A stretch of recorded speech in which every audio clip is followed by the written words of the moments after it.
Hi friends, நான் ஹாப்பியாக இருக்கீங்களா சண்டேல? ஸோ இன்றைக்கி நம்ம டாப்பிக்கில் போகிறதுக்கு முன்னாடி நேற்று நாம் போட்ட வீடியோவில் நிறைய பேர் உங்கள்கிட்ட கருத்துக்கள் தெரிவிச்சிருந்தீங்க. ஸோ நான் என்ன கேட்டிருந்தேன் அந்த வீடியோவில் அப்படி கேட்டிங்கன்னா, அதாவது இப்போ இருக்கிற நிலைமையில் தமிழை வச்சுக்கவும் நாம் தமிழர் கட்சியும் சேர்றதுக்கு உண்டான வாய்ப்பு ஒன்று தெரியுது. ஸோ இந்த ரெண்டு பேரும் சேர்ந்தா அந்த கூட்டணி வச்சு கூட்டணியாக இருக்குமா, அதை பற்றி உங்களுடைய கருத்துக்கள் என்ன அப்படின்னு கேட்டிருந்தேன். அதில் நிறைய பேர் உங்கள்கிட்ட கருத்து தெரிவிச்சிருந்தீங்க. மேக்ஸிமம் தமிழை வச்சுக்கலாம் தனித்தாக தான் நிற்கணும், நாம் தமிழர் கட்சியோட சேரக்கூடாது அப்படி தான் உங்கள்கிட்ட கருத்து தெரிவிச்சிருந்தீங்க. அதில் ஒருத்தர் கொஞ்சம் ஓவராக போய் தமிழை வச்சுக்கலாம் நாம் தமிழ் கட்சியோட சேர்ந்துட்டு நான் டிவிக்கு ஓட்டே போட மாட்டேன் அப்படிலாம் சொல்லியிருந்தாரு. ஸோ இன்னும் சில பேர் வந்து பார்த்தீங்கன்னா அது நாம் தமிழ் கட்சியோட சேர்ந்தவங்களா விசுவாசியாக இருப்பாங்கன்னு நினைக்கிறேன். ஸோ தமிழை வச்சுக்கிறதுக்கு என்ன பெருசு இருக்குன்னு நினைக்கிறீங்க? ஏடிஎம்கே உதறி தேடிட்டு போயிட்டு இவருக்கு போட்ட பந்தால விஜய் ஓவராக பந்த விஜயெல்லாம் யாருமே மதிக்கலைங்க, நீங்கள் தான் சொல்லிட்டு அலையணும் அப்படிங்கிற மாதிரி கருத்துக்கள் வச்சுருந்தாங்க. ஸோ அது அவங்க மட்டும் இல்லை, இன்றைக்கி சோஷியல் மீடியா ஃபுல்லாகவுமே நேற்று ஏடிஎம்கே பிஜே கூட்டணி அமைஞ்ச உடனே ஏகப்பட்ட இந்த அரசியல் விஞ்ஞானிகளோட கருத்துக்களாக இருந்துச்சு. ஒரு சில மீடியாக்களில் அதை பார்க்க முடிஞ்சிச்சு. ஸோ இன்றைக்கி டாப்பிக்காக தான் அதை பற்றி நான் பேச போகிறேன். எந்த விஜயாவில் மதிக்கலையா, விஜய் வேண்டாம் டிவிக்கெல்லாம் வேண்டாம்னு சொல்லிட்டு உதறிட்டு போயிட்டாங்களா? என்னங்க சொல்கிறீங்க? விஜய் தாங்க, விஜய் அவர்கள் தான் நீங்களாம் எங்களுக்கு சரிப்பட்டு வரமாட்டேன்னு சொல்லி உதறிட்டாரு. அவங்கள வேண்டான்னு அவர் தான் சொல்லிட்டாரு. முதல்ல புரிஞ்சுக்கணும். அதுக்கப்புறம் தான் அந்த கூட்டணியே அமைஞ்சிச்சு. அது தெரியாமல் உட்காந்து இந்த சீனில் போடக்கூடாது. ஏன்னா விஜய் அவருக்குன்னு ஒரு ரேஞ்ச் இருக்குது, மக்கள் செல்வாக்கு இருக்குது. அதை எதிர்பார்த்து தான் அதிமுக ரொம்ப காலமாக இலவு காத்த களிமா உட்காந்துருந்தாங்க. அதுக்கப்புறம் இங்கே கொடுத்த அடி, அதாவது யாருக்குனே ஒரு தடவை தமிழை வச்சு காலத்துலேருந்து நாங்கள் அதிமுகவோட எந்த இடத்துலையும் கூட்டணி கிடையாதுன்னு தெளிவாக அறிவிச்சிட்டாங்க. அது மட்டும் இல்லாமல் ரீசெண்டாக ஒரிஜினா வேற நாங்கள் என்ன 30 சீட்டு 40 சீட்டுக்கு வர்றதுக்கு கட்சி ஆரம்பிச்சிருக்கோம் அப்படிலாம் புலந்துட்டார். ஸோ அதுக்கப்புறம் இவங்க எப்படினாலும் கண்டிப்பாக நம்மளோட கூட்டணிக்கு வர மாட்டாங்க அப்படிங்கிறது தெளிவாக அவங்களுக்கு புரிஞ்சு போச்சு. அதுக்கப்புறம் தான் இந்த கூட்டணியே முடிவாச்சு. உங்களுக்கு புரிஞ்சுக்கணும். அதை விட்டு சும்மா விஜய் அவர்களை மதிக்கலை, டிவிக்கு கூட யார் கூட்டணி சேர மாட்டாங்க அப்படிலாம் கிடையாது.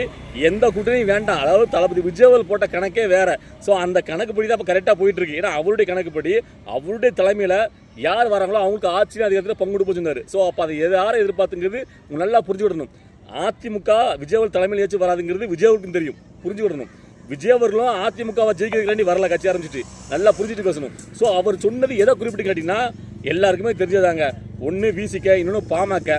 ஸோ அதுக்கப்புறம் இருக்கிற தேமுதிகவும் சீமானவர் நாமக்கல் கட்சியும். ஓகேவா? ஸோ இந்த மாதிரி தமிழ்நாட்டில் இருந்து ஒரு சாதியினாலோ ஒரு இதை குழுக்களாவது பிரிஞ்சு கிடக்கக்கூடிய அந்த கட்சிகள் இன்னுமே பார்த்தீங்கன்னா திராவிட கட்சிகள்கிட்ட அடிமையாக தான் கிடக்கு. ஸோ அவங்களால எந்த ஒரு ஆட்சி அதிகாரத்தை பிடிக்க முடியல. ஸோ அப்படின்னா அந்த கட்சிகள் நம்ம கூட சேர்ந்துச்சுன்னா அவங்களுக்கு ஆட்சி அதிகாரத்தை பங்கு கொடுப்போம் அப்படிங்கிறது தான் தளபதி விஜய் அவருடைய மிகப்பெரிய ஒரு கணக்கு. அதை மனசில் வச்சு தான் அந்த முதல் மாட்டிலே அவர் அவ்வளோக்குள்ள தெளிவாக அறிவிச்சார். மற்றபடி அதிமுக கூட சேரணுங்கிறது அவருடைய கணக்கிலே கிடையாது. ஏன்னா இது வந்து சின்ன குழந்தைங்களோட தெரியுங்க. அதாவது ஓரளவு இந்த அரசியலை பார்த்தீங்கன்னா தெரியும். எப்படி வந்து பார்த்தீங்கன்னா விஜயோட தலைமையை வச்சு அதிமுக வருவாங்களா வந்தாங்கன்னா அது அவங்களுக்கு பெரிய ஒரு மானபங்க பிரச்சனை ஆயிரும். அதே மாதிரி அதிமுக தலைமையை வச்சு விஜயில் போனார்னா அவர் கட்சி ஆரம்பிச்சுக்க வேண்டிய அவசியமே கிடையாது. அதுதான் ஆல்ரெடி அதிமுக இருக்க அப்படிங்கிற கேள்வி எல்லாரும் சொல்லுவாங்களா இல்லையா? ஸோ அது தெரிஞ்சுக்கிட்டு ஏன் வந்து விஜயாவில் வந்து அதிமுக சேரணும்னு நினைச்சாரு? விஜயாவில் நினைக்கல, அதிமுக தான் விஜயாவில் நம்ம கூட சேர்ந்தா நல்லா இருக்குமே சொல்லிட்டு அப்படியே உட்காந்து காத்திருந்தாங்க. இலவு காத்த கிளி மாதிரி ஒன்று புரிஞ்சுக்கிடணும். சரியா? இவர் எந்த காலத்தையும் வரமாட்டாங்கிறது தெளிவாக அவங்க புரிஞ்சு போச்சு. அதுக்கப்புறம் தான் அந்த கூட்டணி சேர்ந்தாங்க. அவங்களுடைய பழைய கூட்டம் இல்லை. இது தெரியாமல் உட்காந்துக்கிட்டு பெரிய அரசியல் விஞ்ஞானிகள் மாதிரி உட்காந்துட்டு விஜயாவில் யாரும் மதிக்கல, டிவிக்கு கட்சியில் யார் கூட்டணி வரமாட்டாங்க, யார் வரணுமோ அவங்க வருவாங்க, யாரை எதிர்பார்த்தும் தளபதி விஜய் கிடையாது, டிவி கிடையாது.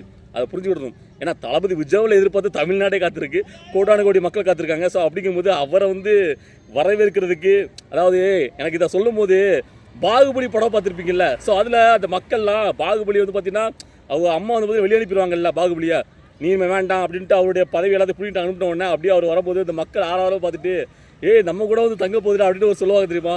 அந்த மாதிரி தளபதி விஜய் அவர்கள் அவ்வளோக்குள்ளே இருக்கக்கூடிய அந்த சினிமாவில் உச்சத்தில் இருக்கக்கூடிய அந்த சிம்மசனத்தை உதறிட்டு வரும்போது இந்த மக்கள் எல்லாம் ஆர்வமாக எதிர்பார்த்துட்டு இருக்காங்க. அந்த மாதிரி புரிஞ்சுக்கிடணும். ஸோ அவங்களுக்கு தங்களுடைய இதயத்தில் இடம் கொடுத்துருக்காங்க. ஒவ்வொரு வீட்டிலும் தளபதி விஜய் அவர்களுக்கு ஒரு ஓட்டு இருக்குது.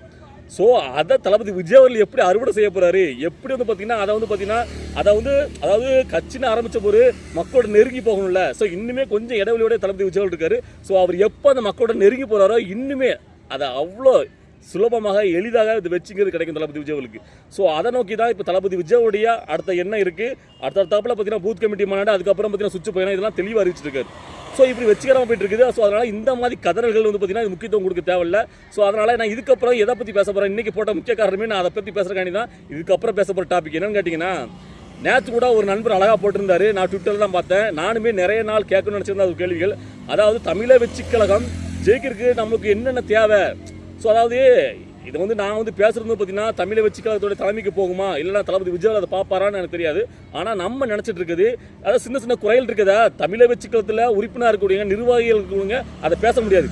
ஏன்னா அவன் கட்சியில் இருக்கவங்க. ஆனால் நாம வந்து பார்த்தீங்கன்னா தளபதி விஜய் ஜெயிக்கணும் 2020 ஆட்சி அமைக்க நினைக்கணும்ல, நாம நம்முடைய கருத்துக்களை வெளியிருந்து பார்க்கலாம் தான் தெரியும். ஸோ அதெல்லாம் நம்ம வெளிப்படையாக ஓப்பனாக பேசக்கூடியும், நாம நெஞ்சிலிருந்து பேசக்கூடிய. ஏன்னா நான் பொல்லாதன் ஓகேவா. ஸோ நான் என்ன சொல்ல வரேன் அப்படின்னு கேட்டிங்கன்னா, அதாவது தமிழை வெற்றி கழகம் தளபதி விஜயில் அன்னைக்கு முதலாக அந்த 2 கோடி உறுப்பினர் சேர்க்கணும்னு சொல்லிட்டு அதை ஒரு லிங்க் கொடுத்து அழகாக வந்து ஆன்லைன் ஆரம்பிச்சாங்கல்ல. ஸோ அதுல வந்து இப்போ வரைக்கும் பார்த்தீங்கன்னா நிறைய பேர் கட்சியில் சேர்ந்துட்டு இருக்காங்க. ஆனால் இப்போ ரீசெண்டாக ஒரு பிரச்சனை இருக்கு, என்ன தெரியுமா? இது முக்கியமாக நம்ம வந்து களையணும். தமிழை வெற்றி கழகத்தில் தலைமை யார் பார்த்தாலும் சரி, நிர்வாகிகள் இதுக்கு ஒரு தீர்வை அளிக்கணுங்கிறத இந்த வீடியோ. ஸோ இந்த வீடியோவை பார்த்துட்டு இருக்காங்க, இதை வந்து தெரியப்படுத்தணும். இதில் அதாவது முழு தீர்வை ஏற்படுத்தணும். என்ன கேட்டிங்கன்னா, அதாவது இன்னுமே நிறைய பேரால் தமிழை வெற்றி கழகத்தில் உறுப்பினராக சேர முடியலங்க. ஸோ அந்த ஒரு பெரிய ப்ராப்ளம் இருக்குது. அதை வந்து தீர்த்து வைக்க வேண்டியது தமிழை வெற்றி கழகம், அந்த தலைமை தான். அதுக்கு உண்டான சரியான ஒரு லிங்க்ல எதுவும் ப்ராப்ளம் இருக்கா, இல்லை ஏன் வந்து அவங்க நேற்றலாம் கமெண்ட்ஸ்லேயே வந்து பார்த்தீங்கன்னா, முன்னாடிலாம் ஒருத்தர் ரீசெண்டாக நிறைய தடவை கமெண்ட் பண்ணிட்டே இருப்பார், ஆனால் என்னால் வந்து சேர முடியல, லிங்க்ல போனாலே எனக்கு வந்து ரிஜெக்ட் ஆயிருது, வெளியே வந்துருது. ஸோ எனக்கு சரியான தீர்வு கொடுங்க, நான் யாரை கான்டெக்ட் பண்ணுறது, நான் வந்து டிவிக்கில் சேரணுன்ற ரொம்ப ஆசையாக இருக்கேன், என்னால் சேர முடியலன்னு. ஸோ இந்த பிரச்சனை கடைக்கோடியில் இருக்கவங்க நிறைய பேருக்கு அந்த பிரச்சனை இருக்குது. ஸோ இதை ஈஸியாக்கணும். அதாவது தமிழை வெற்றி கழகத்தில் வந்து அதாவது எப்பவுமே அதாவது நம்ம ஒரு இதை அணுகுமுறையை வந்து பார்த்தீங்கன்னா ஈஸியாக்கினா அந்த எளிய மக்களும் தொடர்பு கொண்டு தமிழை வெற்றி கழகத்தை சேர முடியும். இப்போ சில கட்சிகள்லாம் ஒரு மிஸ்டர் கொடுத்தாலே போதும் அந்த கட்சியில் சேர்ற மாதிரி வச்சுருக்காங்க. ஸோ அப்படிங்கும்போது தமிழை வெற்றி கழகம் நம்ம கட்சியில் 2 கோடி உறுப்பினர்கள் சேர்க்கொண்டு இருக்கோம். அதுக்கு மேலேயும் வர்றதுக்கு மக்கள் தயாராக இருக்காங்க, இளைஞர்கள் தயாராக இருக்காங்க. ஸோ அதுக்குள்ள வழிவகை ஏற்படுத்தக்கூடிய நம்மளுடைய அது முக்கியமான வேலை இல்லை. ஸோ அதனால் இப்போ வந்து பார்த்தீங்கன்னா ஒரு பிரச்சனையாக இருக்கக்கூடியது, தமிழை வெற்றி கழகத்தில் உறுப்பினர் அட்டை வாங்க முடியல, உறுப்பினர் அட்டையில் உறுப்பினராக இணைய முடியல. ஸோ அதுக்கு ஒரு சிக்கல் இருக்குது. அந்த லிங்க்ல என்ன இஷ்யூ தெரியல, நிறைய பேர் நம்மளுடைய கமெண்ட்ஸே சொல்லிட்டே இருக்காங்க. ஸோ அதற்கு உண்டான ஒரு முழுமையான ஒரு தீர்வை கொடுக்க வேண்டியது தமிழை வெற்றி கழகம். இந்த வீடியோ பார்த்துருக்க யாராக இருந்தாலும் அதுக்கு உண்டான அந்த இதை சரி பண்ணணும். ஸோ அதுக்கப்புறம் இன்னொரு முக்கியமான விஷயம் என்ன கேட்டிங்கன்னா, இன்னுமே தமிழை வெற்றி கழகத்தை கொடி தமிழ்நாட்டில் இன்னும் சில ஊர்களில் பறக்காமலே இருக்குது. அங்கே கொண்டு வந்து கட்சி, அதாவது 234 தொகுதிகளிலும் தமிழை வெற்றி கழகம் ஆட்கள் இருக்காங்க. ஏன்னா தளபதி விஜய்க்கு எல்லா இடங்கள்லையும் பார்த்தீங்கன்னா செல்வாக்கு இருக்க மக்கள்கிட்ட. ஆனால் கட்சி பணியை, அந்த கட்சி கொடிங்கிறது எவ்வளோக்குள்ள முக்கியமானது, அது நிறுவனம்ல. அங்கே வந்து பார்த்தீங்கன்னா மும்முரப்படுத்தணும்ல கட்சியை, எல்லா மக்கள்கிட்டையும் கொண்டு சேர்க்கணும்ல. ஸோ அதுக்கப்புறம் இதோட ஒரு முக்கியமான விஷயம் கேட்டிங்கன்னா, இன்னுமே நிறைய தோழர்கள், அதாவது தமிழை வெற்றி கழகத்தில் நிர்வாகியில் இருக்கக்கூடியவங்க மக்கள் பிரச்சனைகளை முன்னெடுக்காமல் இந்த திருவிழாக்கள் கோயில் விழாக்கள் இருக்குல்ல, ஸோ இந்த மாதிரி இடத்துல போயிட்டு அங்கே போயிட்டு பேனர் வச்சுக்கிட்டு ஒரு விளம்பர மாடலாக வந்து போய் பண்ணிக்கலாம். தவிர மக்கள் பிரச்சனையை முன்னெடுத்து நம்ம ஆர்ப்பாட்டம் போராட்டம் காலத்தில் இறங்கும் போது தான் அது வந்து பெரிய லெவலில் ரீச் ஆகும் மக்களிடையே. ஸோ அதை முன்னெடுக்கணும். ஸோ இந்த விளம்பர மாடலாகவே நம்ம இருக்கக்கூடாது. அதாவது நான் எல்லாரையும் குறை சொல்லலை, தமிழை வெற்றி கழகத்தில் சில நிர்வாகிகள் சில இடங்களில் நல்லாவே பண்ணுறாங்க, மக்கள் பிரச்சனை முன்னெடுத்து நிறைய விஷயங்களை பேசுகிறாங்க, நல்லா இருக்குது. அதே மாதிரி எல்லா ஊர்களிலும் இருக்கக்கூடிய நிர்வாகிகள் இந்த மாதிரி மக்கள் பிரச்சனைகளை எடுத்து மும்முரம் காட்டுறோம். அதில் வந்து பார்த்திங்கன்னா போராட்டம் ஆர்ப்பாட்டம் அறிவித்து மக்களிடையே ஒரு கவனத்தை நம்ம பெறணும். ஸோ அப்போ தான் மக்களிடையே முழு வீச்சில் நம்ம வந்து பார்த்திங்கன்னா அவங்க மனசில் இடம் பிடிக்க முடியும். ஸோ இதெல்லாம் சின்ன சின்ன குறைகள், இந்த குறைகளையும் களையணும். அப்போ தான் தமிழை வெற்றி கழகம் இன்னும் பார்த்திங்கன்னா வலுவெறும். அப்படிங்கிறது தமிழை வெற்றி கழகத்தை வெற்றி பெற வைக்கணும், தளபதி விஜய் 2024 ஆட்சியில் அமர வைக்கணும் அப்படின்னு நினைக்கக்கூடிய நிறைய பேர்களுடைய எண்ணத்தில் இருக்கக்கூடியது. ஸோ அதை வந்து பார்த்தீங்கன்னா நான் வந்து என்னுடைய பேச்சில் சொல்கிறேன். ஸோ எனக்கு தோணிட்டு இருக்கதான், அதாவது நிறைய பேர் வந்து பார்த்தீங்கன்னா சில பேரால் பேச முடியும், சில பேரால் பேச முடியாது, சில பேரால் தெரிவிக்க முடியும், வெளிப்படையாக வந்து என்னால் பேச முடியுது, எனக்கு நீங்கள் ஆதரவு கொடுக்கீங்க. ஸோ அதனால் நான் என்னுடைய கருத்தை வந்து பார்த்தீங்கன்னா பைகனமாக சொல்கிறேன். எனக்கு இந்த எளிவு முறைவோ இல்லை யாரோ எனக்கு கட்டுப்படுத்தின் பேரோ இதை பேசணும் இதை பேசக்கூடாது அப்படி எதுவுமே கிடையாது.